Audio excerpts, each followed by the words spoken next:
Hello there. So I was leaving the house and forgot a copy of the book, but it's called Image Control by Patrick Nathan. I wrote a novel that came out in 2018 called Somehow, published by Grey Wolf Press. And immediately after that, I had started working on a series of essays related to photography, art history, language, criticism, stuff like that. I became very fascinated in the way that people were communicating via images, especially on social media. People were using images in place of things that they wanted to say. And I was concerned for a while about the individual ramifications of that. You know, what does it mean for a person to replace so much of what they want to say with a meme or an image or even an illustration?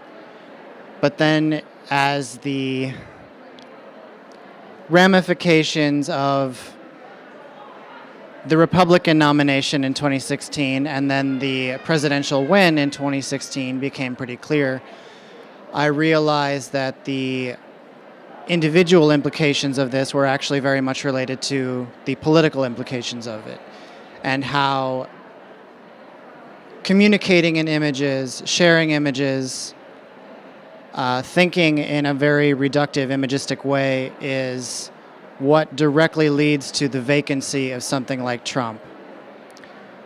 And that vacancy has not gone away, even though we've obviously changed presidents. Everything that was initially set up for Trump to win is still here, and I still see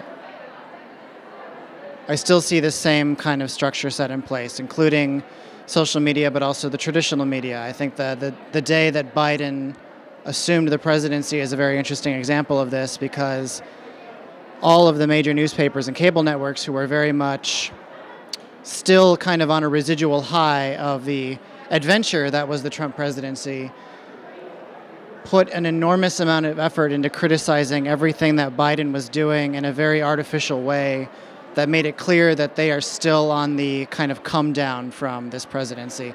And I worry that they and we and everybody else in our kind of collective excitement will just make the same mistake all over again. That's why I wrote the book. It's about a lot more than that. It's about our relationship with art. It's about why we make art. It's about kind of the right to have an inner life, which I think is the foundation for all other forms of resistance. Yeah, that's what I have to say. So it's by Counterpoint Press, came out in August. It's available from the Majors and Quinn table.